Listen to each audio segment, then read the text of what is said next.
métodos de treinamento na musculação.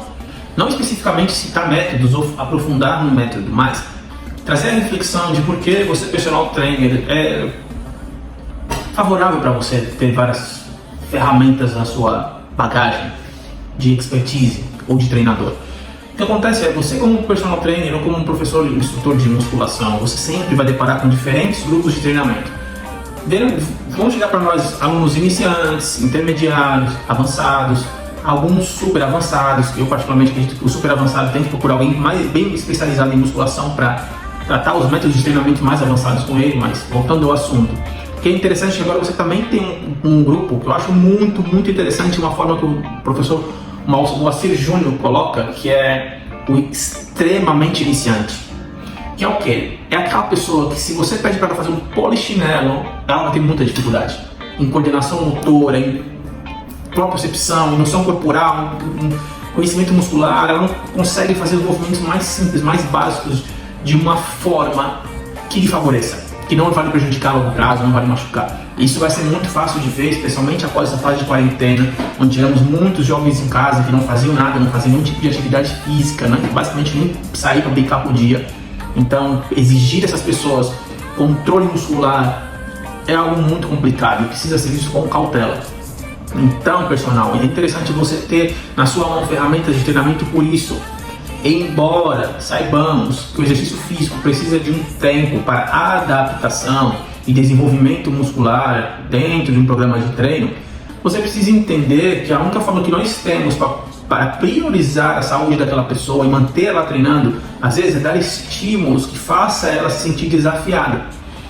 É aqui que você tem que pensar como utilizar os métodos de treino para incentivar o iniciante a continuar, aquele aluno intermediário que já tem uma certa capacidade, mas que quer novos desafios, e aquele avançado que precisa de uma motivação maior ou de um estímulo maior. É claro que quando chegamos na fase do intermediário para avançado, já fica mais difícil você desistir, porque os benefícios são mais visíveis, você consegue ter mais noção do que aquilo traz de benefício para você fisicamente e mentalmente.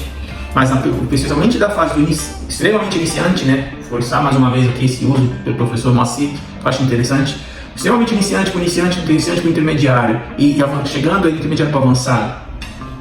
Usar diferentes métodos vai favorecer para ele a contração muscular, o ganho de força, a consciência corporal, diferentes aquisições aqui são feitas.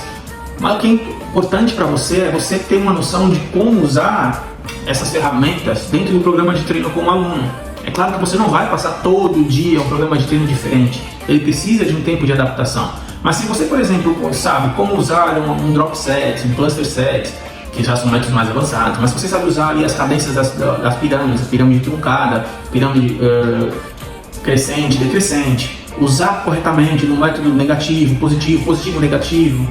Se você sabe usar todas essas ferramentas, fica muito mais fácil, na hora de você montar o programa do treino, você equilibrar a carga do treino. Porque você vai conseguir mexer com mais facilidade no peso, no tempo de descanso, no volume de treino, a quantidade de séries, a quantidade de exercícios, número de repetições, a escolha do exercício. Você vai conseguir também mudar a ordem dos exercícios com mais facilidade. E aqui você começa a ter melhor noção de como usar, por exemplo, do treino circuito na musculação, de como verdadeiramente usar um biset, um triset. Você precisa entender um pouco mais disso, porque mesmo hoje ainda estamos usando errado. Biset nem sempre é só biset. Na verdade não é você só pegar dois exercícios e fazer, executar. Existe também uma lógica ali, um método para usar aquela programação de treino ou esse método de treino. E uma coisa que eu acho muito interessante, que eu vi na palestra do professor Jonato Prestes, que é um dos maiores pesquisadores de musculação no Brasil, é que ele diz que é engraçado, para não usar outro termo, você vê, por exemplo, alguém numa sala de musculação colocar 10 quilos de cada lado num agachamento, seja livre, seja no Smith, fazer aquele agachamento com 10 quilos, que nunca vai levar a falha muscular se a pessoa não sabe usar a técnica correta, né, e o tempo, tudo mais, e a cadência. E ela pega aqueles 10 quilos, ou o treinador coloca para essa pessoa 10 quilos, ela faz ali dezenas de repetições, dezenas de repetições, nunca chega a verdadeira falha muscular, está mais forçando a articulação.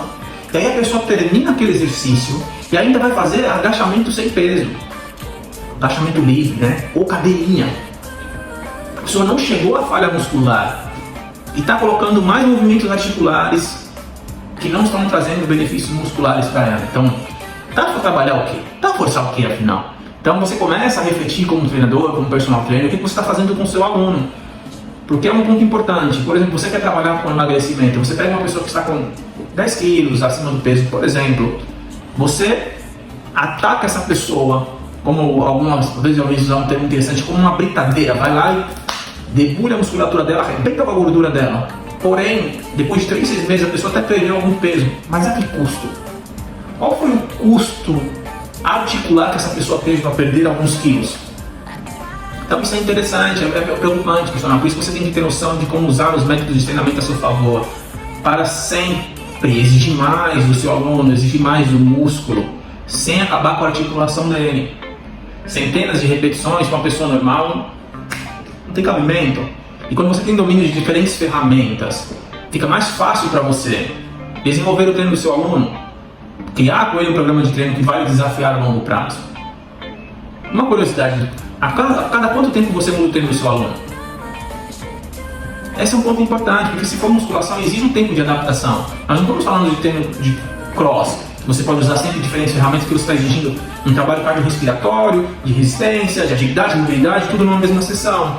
A musculação tem parâmetros diferentes, tem que ter uma cronologia também favorável, ali a favor do método a ser usado.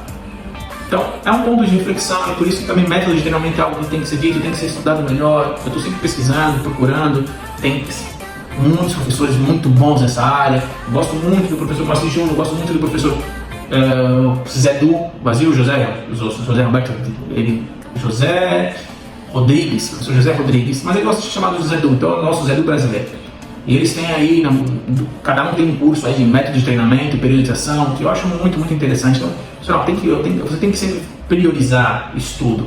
E é por isso que você vai ter acesso a programas de periodização de treinamento. Fica atento, depois vamos fazer um bate-papo maior sobre isso. Vamos conversar, fazer um webinário, discutir os métodos, discutir como podem ser favoráveis, para que depois também, se você se interessar, fazer um curso de atualização, onde vou ministrar para você um curso onde você vai pegar mais métodos de treinamento, ali pelo menos de 20 a 30 métodos de treinamento, então você tem como ferramenta. E usar ele, como o professor gosta de usar ele como se fosse uma caixa de bombom. Você compra uma caixa de bombom, você não abre ela e joga na pessoa, você abre e dá um, escolhe um hoje, e dá, hoje eu vou usar o método 3-7, toma, tá aqui. Hoje eu quero usar pirâmide crescente, olha, tá aqui. Vamos usar daqui na semana X o método pirâmide truncada, e assim você vai indo, brincando com os métodos, nunca deixando o treino ficar monótono, porque a monotonia é mais para o atleta. Ele não tem escolha, ele é atleta, ele tem que fazer o que tem que ser feito, mas infelizmente o público-alvo, que é o público normal, o público que busca saúde, ele precisa assim de métodos diferentes e precisa de estímulos diferentes. É óbvio que você não vai ficar trocando de método como se tem antes, a cada sessão, nem precisa ser a cada semana, mas você precisa dar ao seu aluno diferentes estímulos e saber como mesclar os métodos, como brincar, como é que eu pego o método X e junto com o Y, como é que eu posso brincar na sessão aqui com esses métodos, será que eu posso usar com halteres, será que eu posso usar só em máquina, será que eu posso usar para treino de perna o método X ou Y? Isso é interessante, esse tipo de discussão que faz o seu trabalho engrandecer e ser valorizado, que isso é o mais importante. No final do dia, que você quer que o seu aluno veja valor em você e não preço, porque uma pessoa que tem valor, preço da aula, quem cria é ela. Ela diz, o preço de aula é X, e o meu valor agregado é muito maior do que aquilo que você vai encontrar na aula de preço X, que é mais abaixo. Então, tem que estudar, pessoal, tem que se atualizar, tem que se valorizar. Se você se valoriza, se você pesquisa, é um verdadeiro pesquisador de métodos de treinamento, não tem como você ser uma pessoa de fácil acesso, de valor baixo, preço baixo. Então, para que você possa exigir mais das pessoas, você também tem que oferecer mais. Não adianta querer mais, cobrar mais caro, se o seu treino continua a mesma coisa. Se você continua fazendo a mesma coisa com seus alunos, vai lá, coloca ele no aparelho e fala assim, Marta, vamos lá, mais uma. Você já não está aguentando, você não está nem vendo mais se o movimento dela está sendo feito de forma coerente e está mandando ela fazer mais. Você está jogando carga, estímulo, tensão em cima de um movimento errado, um padrão de movimento errado, forçando uma articulação. Começa a pensar mais nisso a longo prazo e olha qual a quantidade de malefício que você pode causar no seu aluno a criar padrões de movimentos errados, ok? Isso é importante. pensa, reflete, fica atento às próximas dicas, vamos falar mais sobre isso, fica atento ao webinário que vai vir mais uma vez, mas ainda fica atento no curso, você vai gostar muito, se prepara para esse curso, está show. Abraço, falamos em breve.